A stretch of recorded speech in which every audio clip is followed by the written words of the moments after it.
Hi, welcome to my YouTube channel. Thank you for visiting the channel again if you've been here before. If not, thank you for taking the time to visit my channel. As you can see, I'm just chilling out. My hair's all over the place. It's spring here in London, but it's raining, a bit of rain got to it at the top. And Umbrella and I are not friends. Yeah, expect all type of fall seasons at once. Here in London, that's it.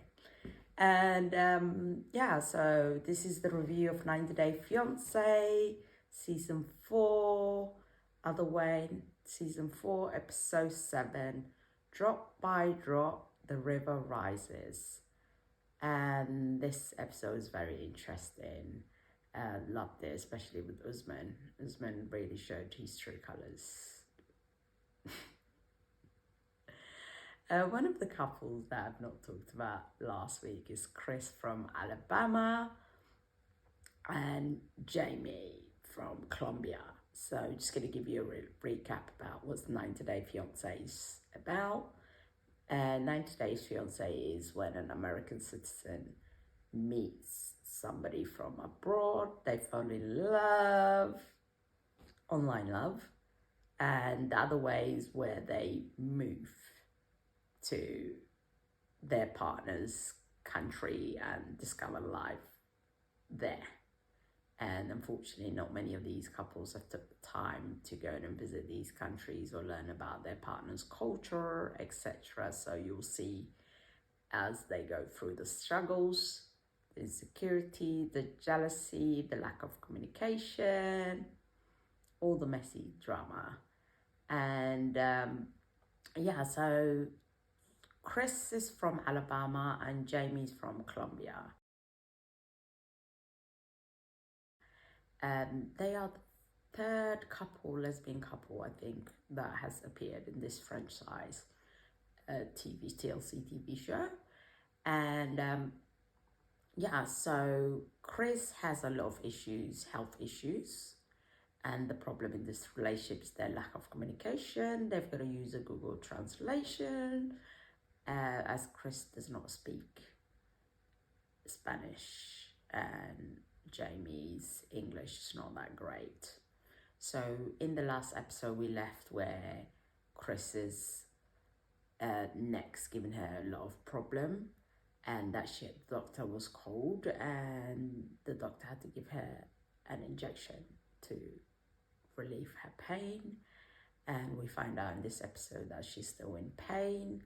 The backstory of Chris's health problems is that she had a few car accidents when she was younger, and instead of being a responsible woman who's in her 40s, I'm sure she's in her 40s or late 30s, she's been married, got kids, older children, adults. I think they're in their late teens, early adults. And yeah, instead of spending her money on getting an operation, that $30,000 operation, she decides to move to Colombia for her love, the love of her life, as she says it. I think what she should really have done was just move out from Alabama. Obviously, if she does not find many same-sex lovers, lesbian partners, she should just move to somewhere in the US where there are a lot more options for her to date. But hey, she takes the hard way, which is find love online and move to Colombia and sell her house in Alabama. Yet she cannot spend that $30,000 to fix her health. She's got very severe pains in her neck, and she will get to a point, according to her, where she won't be able to move her neck. But yet she can be a sugar mommy and live in Colombia and provide for her and Jamie using the money she has, her savings, as well as selling her house. Priority is completely wrong in here. But hey, who might say? She's a grown-ass woman. She should know better. We'll find out she doesn't. And in their relationship, Jamie's already cheated, and Chris ghosted her.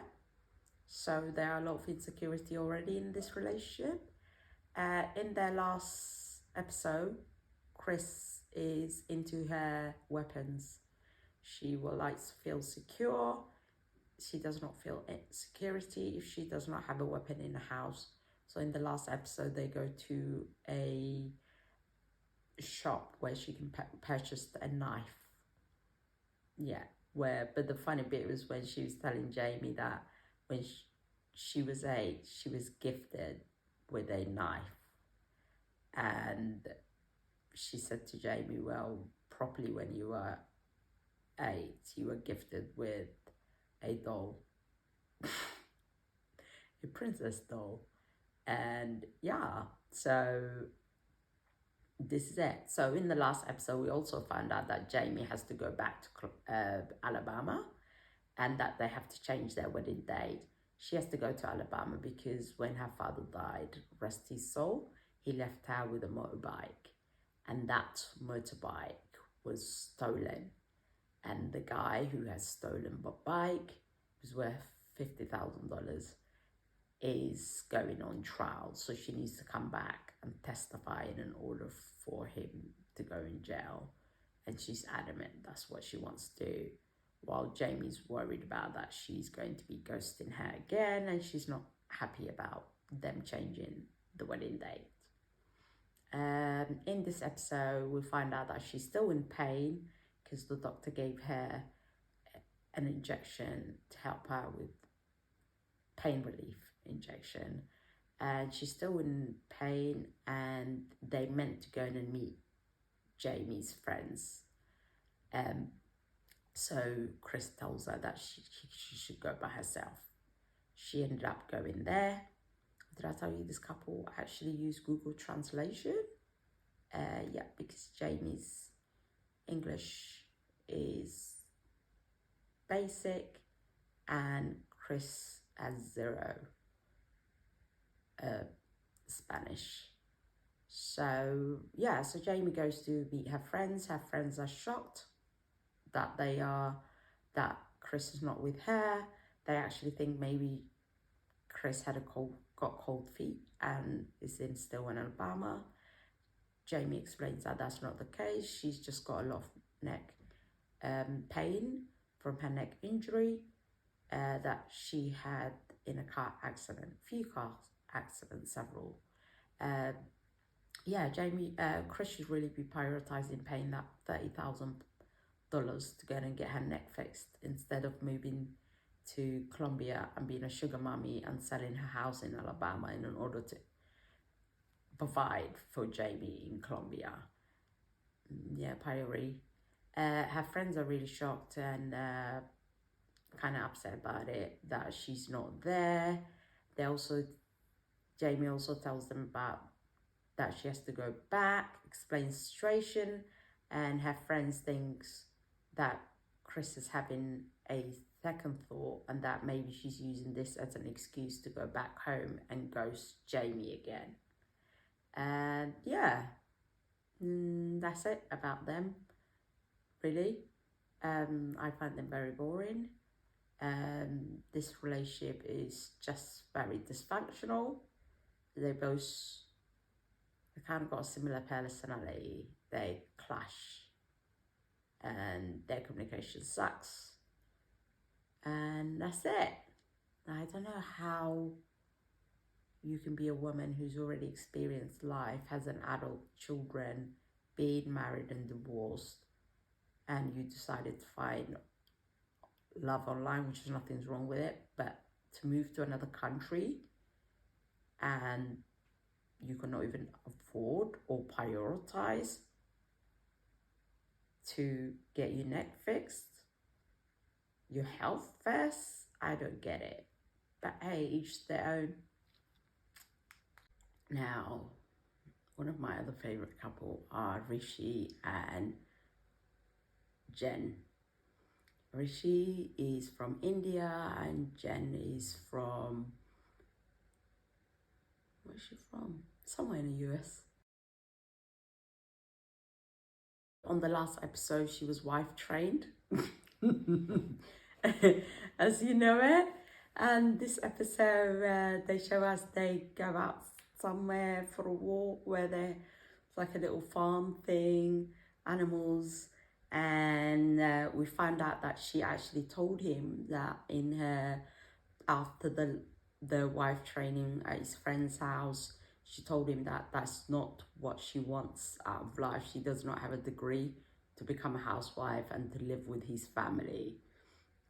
And that is her concern. So she asks him, is that going to be a deal breaker? I'm just using my own words regarding about this, but that is how it came across to me. And, you know, she tells him that she does not want to live with his family. No, that's not going to happen for her. And she wants to live with just him, them as a couple, and not to be in a family home and becoming basically the cleaner. Because in their culture, in Indian culture, especially majority of Indians who live in India, the wife will end up living with their husband's family, and basically his mother will be teaching her how to look after her son, his favorite meals, how to cook, how to clean. Basically, that's your job. And and he was really shocked about that, and he said, you know, he really loves her, and that is, if that's what she wants, he will speak to his family, but she has to give him for 4 months until the summer in order for him to talk to his family. By the way, his family is not aware of the fact that he's engaged to her, and they've been engaged past 2 years. His family thinks this is just his friend, and his parents are already looking for him a wife in arranged marriage. That's going to be interesting. What's also going to be interesting when she finds out that in their culture that she has to pay the dowry, because the woman's family paid the dowry to the men. Yeah, I know. That would be really interesting. Also, what happens this episode is that she goes and visits a lawyer. She tells the lawyer that the fact that her fiance lives here, she comes in India, and she applied for 4 months visa. When the lawyers look at her visa, they tell her that she did not apply for 4 months visa, that she actually applied for 30 days visa, and that she needs to leave the country within 30 days, which is really, really shocking.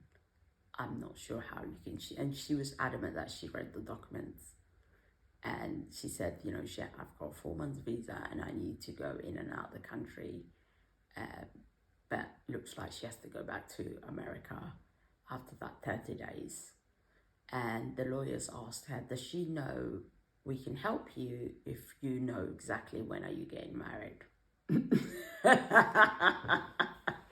His family's not even aware of who the hell she is, let alone getting married. And yeah, and oh my God, the lawyer, what a shady lawyer, but I love it. He said, you know, in the confession that this is just crazy American behavior. Yeah, that was, sweet as hell. He was like, yeah, typical crazy American behavior. And yeah, and then she goes, meets up with Rishi, and she tells him all about it. Obviously, he was really surprised, disappointed, and shocked. And he was going on about how much he loves her and whatever. Whatever she wants to hear, which is exactly what he's been doing so far. Keeping her there and telling her like it is. Yeah, it's sweet nothing. That's exactly what this has been about, this couple so far. And you would think a woman like her, who's been married at least 3 or 4 times, and every time she moved for a man, that she would learn and especially moving in another country that you don't know nothing about the culture, you don't know nothing about living there, yet you are moving there to live or build a life with a man whose family is not even aware, and you're at least 46. I think she's 46 or 48. Is shocking. Absolutely shocking. But you know what they say? A fool will do anything for love.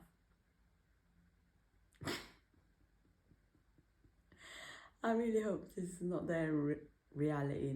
This is just a reality TV show and it's the editing, and that she's actually not the fool that they are presenting her to be.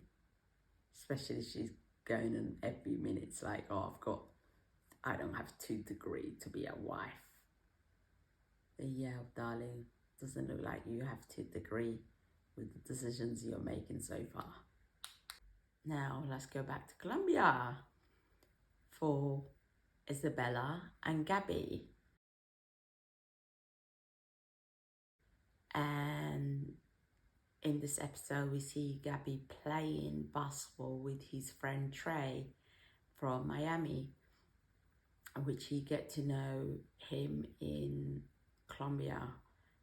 He was living in the same apartment as him last time he was in Colombia, and they became friends. And basically, he's playing basketball. They're playing basketball together, and Gabby tells Trey that he's going to propose to Isabella. Obviously, Trey had an issue about that. He tells him that, and you're taking basically too much, and you're not concerned about her jealousy, and and your hands are going to be full with all this jealousy in your relationship. And Gabby says, he's aware of that, and yes, of course, he's concerned about it, but he really loves her and that he wants to marry her. And also, Gabby tells his friend Trey that he's actually trans and was born as a female. Trey was very surprised because he was like, he didn't know that information, but he didn't care either, which was really, really good to see. And yeah, he was really surprised. He was like, oh my God, I'm shocked. But nothing changes their friendship there. And that's it. And then in the next scene, we see Trey and meeting up dinner with Gabby and Isabella. And Isabella does not like Trey. She thinks Trey is a dog, he's a womanizer, and he's a bad influence on Gabby. And Trey and Gabby start sitting down at all 3 of them are sitting down in the bar, and Trey says, I think Trey just wants to wind Isabella up and cause a little bit of a drama. He says, oh, this is our favorite bar, and Gabby chooses him, and Isabella really gets upset and tells him, like, no secret, I told you, no secret, what's wrong with you? And she gets really upset. And then Trey asks her, he's like, what's your problem with me? And she just says to him, my problem is that you're always keeping secrets, and the fact that you are a bad influence to my fiance, basically. And yeah, and then there's a bit of tension on the table, and then the other friend joins in, and the other friends notice that and says, what's the problem? And they explain it, and they'll just laugh about it. And actually Trey says, actually, talking about secret, you guys kept a secret about Gabby being a trend, and and then obviously Isabella start laughing, double standard. I didn't see a reason why she was laughing about keeping a secret when she actually said she didn't like keeping secrets in her relationship, that friend circle or whatever going on there. And yeah, and then they talk about how Gabby will be meeting her father and mother, and how would they react.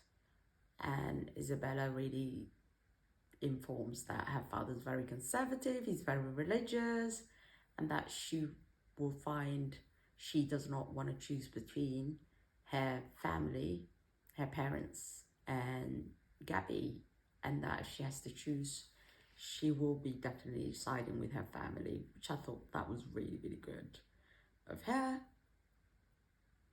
because she's telling him that, you know, she wants to have a foundation that her parents are very important to her and in her life.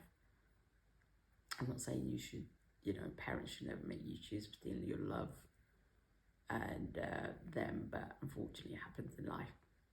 That's all. And yeah, and then the next scene we see is that Gabby had 2 children, Isabella had 2 children, and Gabby drives to her parents' house.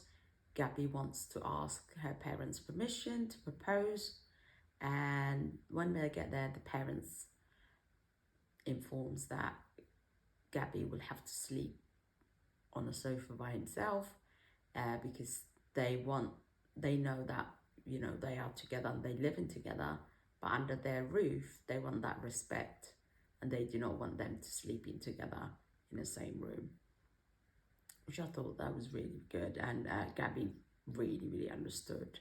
That was really good. That shows the respect and the maturity, and that he understands their culture.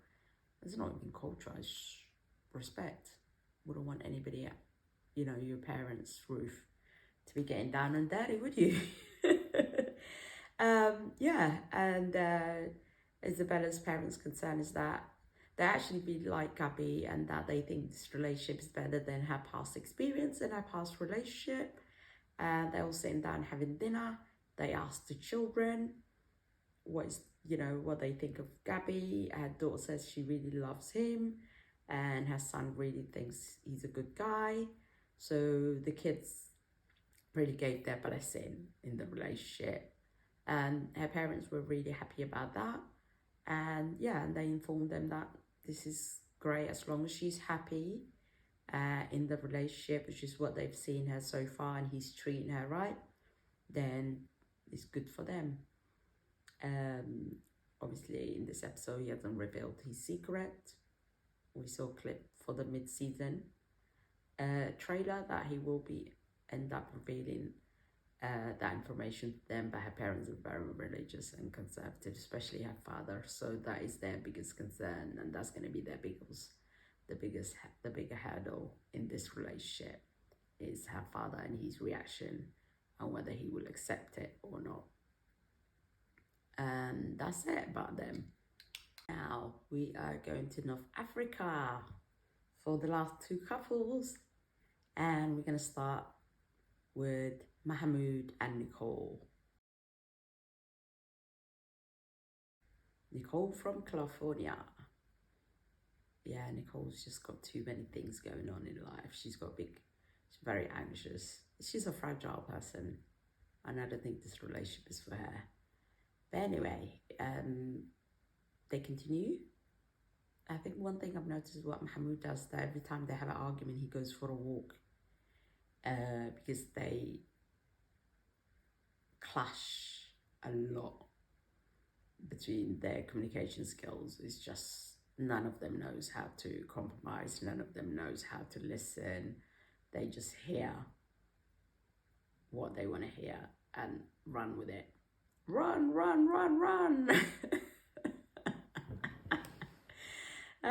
Yeah.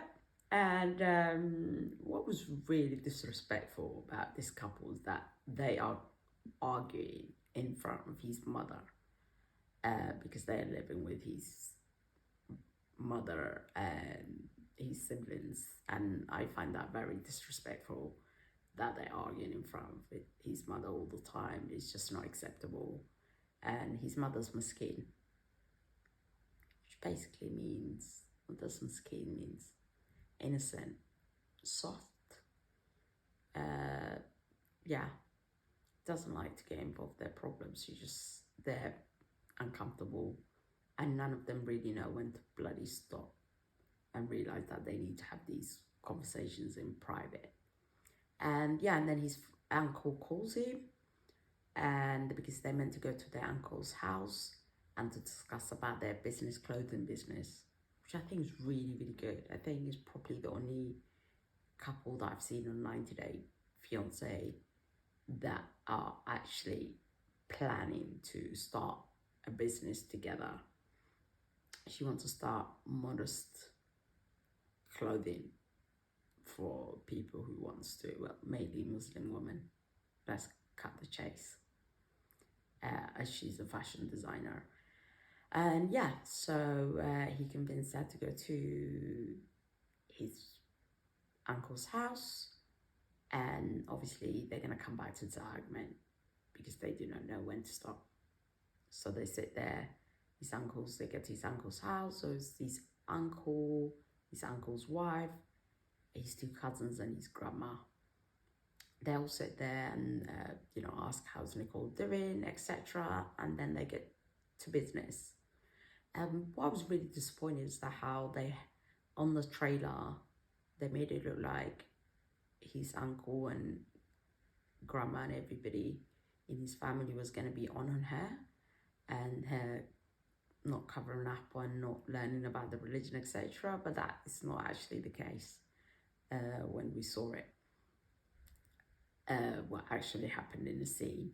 So first she shows her design. They ask her questions like, who's this for? And she said, any woman who feels that they need to cover up and be fashionable at the same time, which I thought was really good. His uncle owns a factory, by the way, and he wants to help them start their clothing business, which is the reason why they're showing the design and etc. Yeah, so they really approve her design and said it's a great. And then we move to the subject about their relationship quickly. His grandma asks why she's not covering, and he explains that this is something new to Nicole and that she needs time. Obviously, that's not what really is the problem in this relationship. The problem is that he's not teaching her what Islam is, and also her side of the problem is that she really converted to Islam when she really didn't need to convert at all, and now she's second guessing whether she even believed the religion or not. And to be honest with you, how can you believe something that you don't know? She knows nothing about Islam, and she didn't need to convert to Islam either. So his uncle tells him, he's like, look, you got to teach her. If she wants to be Muslim, she needs to cover up and wear the hijab, and she needs to start praying 5 times a day. And that is your duty as a husband, to teach her and to be patient, and which I thought was really, really good. And yeah, but the problem is that I think Mahmoud is not patient enough to teach her, and Nicole always keep asking him to teach her. He needs to teach her about what Islam is, and she needs to talk to him about having a second thought, which is understandable, because if you don't know what you are believing and you don't have the knowledge, then you're only going to start questioning why. So he needs to do that. Also, what I really don't understand about this couple, even the uncle says it, if she wants to be Christian, she can stay be Christian. She does not need to. If she does not want to cover and do these things, she doesn't need to convert to Islam. For those of you who don't know about the religion, let me explain it to you. So, as a Muslim man, you can marry a woman from other religion as long as she believes in another religion where there is a God, and the God is not an object. I.e., if she's a Hindu, he wouldn't be able to marry her. If she's a Sikh, he wouldn't be able to marry her. if she was Buddhist. I'm not sure if she was Hindu. If they believe in God, he can marry her. If they don't believe in God, then he can't. Like I think the Sikh Buddhists, because Buddhists believe in I don't know what they believe in. It's not the objects that they worship. Basically, that's how it works. Like, he can marry a Christian woman, he can marry a Jewish woman. Yeah, any religion that has a God and the God is not object, then atheists he cannot marry. And it's his duty. And the reason why is that because in Islam, the man has more influence in what happens in his household, and it's his duty to teach his children Islam and to raise his children as Muslim. His wife can be Christian, she can be Jewish, as long as he teaches his children about Islam and his children are Muslim, that's it. So I really don't understand why Nicole thought she needed to convert, because she does not need to convert at all. She could have saved all this bloody headache about wearing the hijab, about covering up. Obviously, she has to cover up in a certain way. She can't wear bikinis and stuff because in their culture, those are seen as being naked and stuff. So yeah, based on his culture, his wife needs to dress a certain way, but she doesn't have to wear that. She doesn't have to cover up basically and wear the hijab or anything like that if she stays Christian. She's exactly the point his uncle raised. She's exactly the point I was looking at in the first place. I was thinking to myself, why do you need to convert to a religion that you don't understand? Just learn about his culture and you can live happily in that. Well, and I can't see them living happily because they don't know how to communicate. But yeah, that's it about them. And they just continue arguing. Actually, he did raise a point. He said he likes it when he's in front of his uncles and stuff because he knows Nicole cannot argue back. But when they go back, he knows the argument is waiting for him. Oh man, that was so funny. And now to Miss Hipster. Miss Debbie. I feel like Debbie's she thinks she's living a life in the 70s. Carefree. Yeah, sunshine. Happiness. These are the words that she uses, by the way. That's just, her life's like flowers. And Usman, who's 24, she's 67.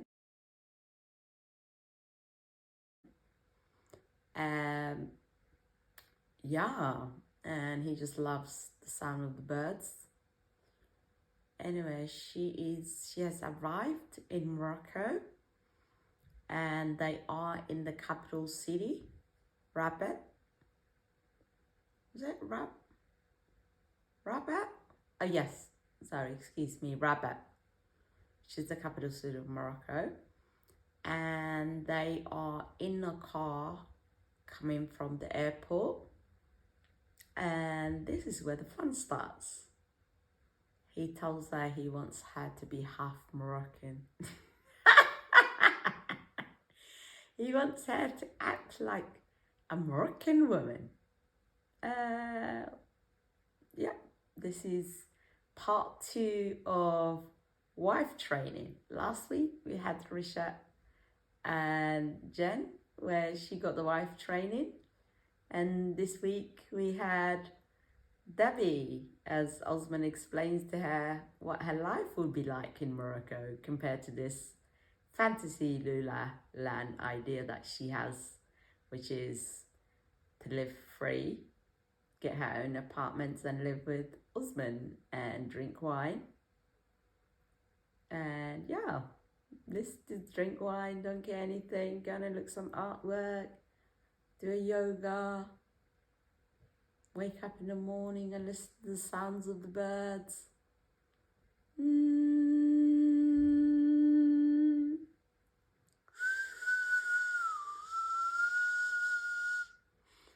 Mm.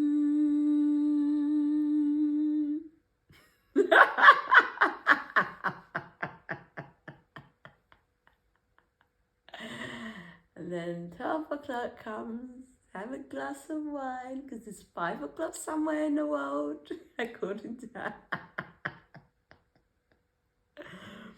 But she got a reality check. Yes, Osman says to her in the car that he wants her to act like a Moroccan woman. Moroccan wife would be acting half, he says to her, because he wants to soften the blow. And he informs her that he expected, and she asked him, what does that mean? He expected her to cook, to clean, and yeah, and his mother will be teaching her that. I bet his mum's younger than her. We'll get to see sooner or later. He also tells her that he wants to, she asks him how long is it going to be to them living with his parents, because she's got this idea that they're going to go to out of town, and instead of living in the capital city, they're going to go to his hometown, and that she's only going to be there 1 to 2 weeks. And yeah, and then she says in the confession that she was really shocked. She's like, what the hell does half Moroccan woman means? I'm not sure who this Osman is. This is not my Osman that I know. So while they're in the car, she asked him, would they be able to drink? Would she be able to drink wine while they're at his parents' house? And he says to her, no, you need to respect my parents' rules. And yeah, I don't even think his parents are aware that he drinks. And then we hear him, and she was like, not even once. She was really shocked to find out. She was like, no, you know, when we're in a capital city and live in our own, then yes. But in my parents' house, I don't even drink myself. And he tells us in the confession rooms that he doesn't believe in drinking alcohol in the house, because the angels will leave and the devils will come in if he drinks inside the house.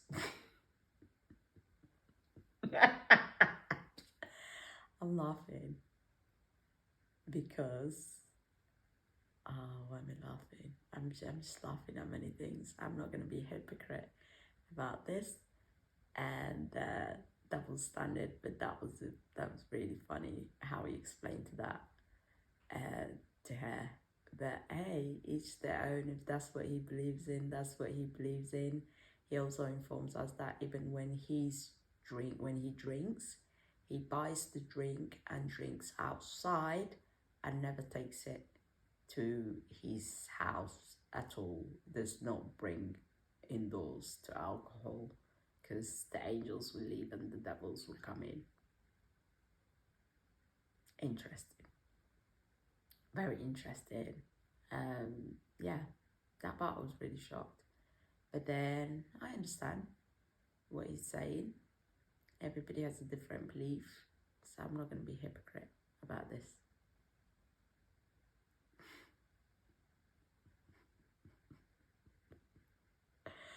Oh, Osman. Yeah, I think if he stays with her long term, then he will. I definitely think that will change.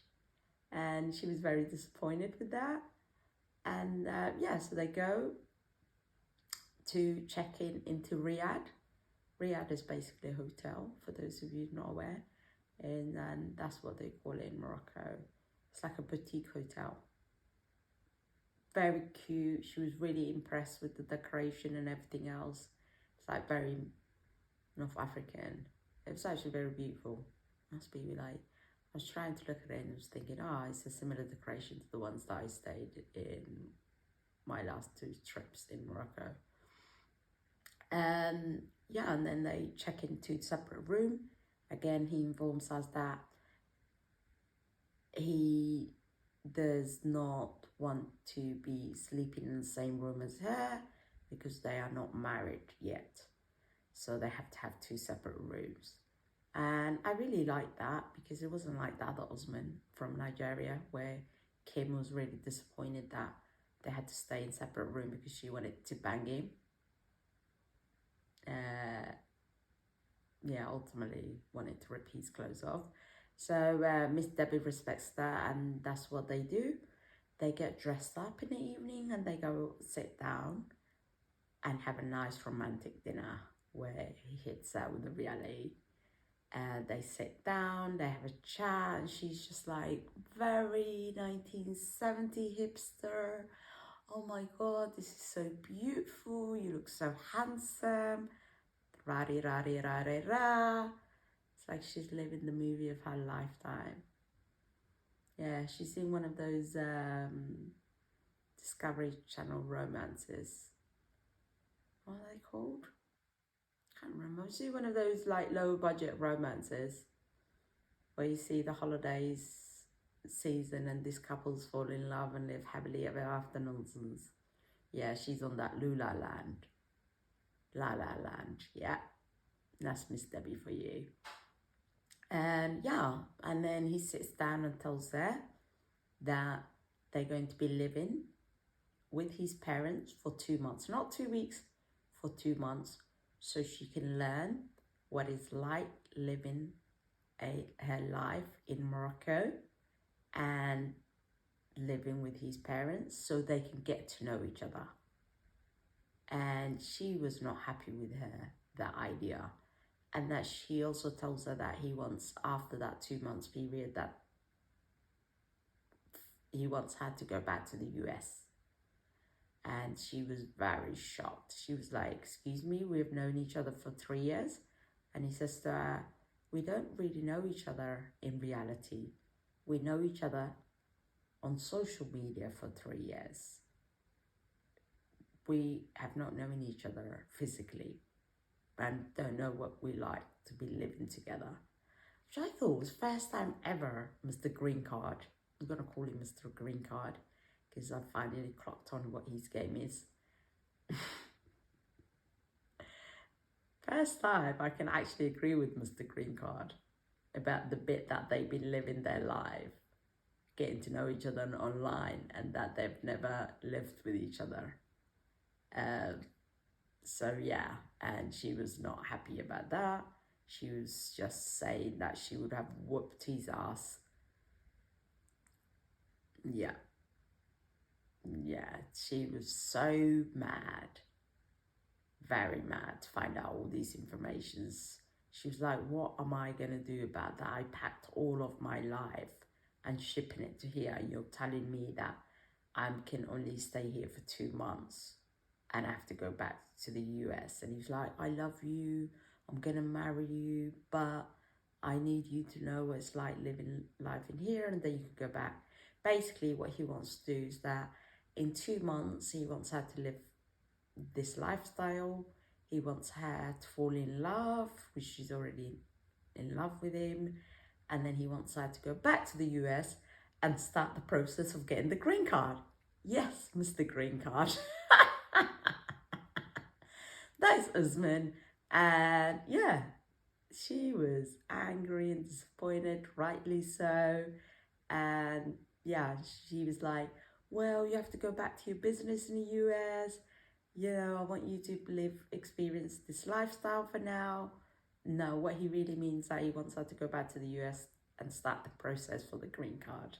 Because there is no way a 24-year-old young man, come on, he is good looking to some people, not to me, obviously, to some people, to be able to go and get married as a 67-year-old woman. No, he's in it for the green card, and it's the first time I can actually say it. I'm disappointed to say it too.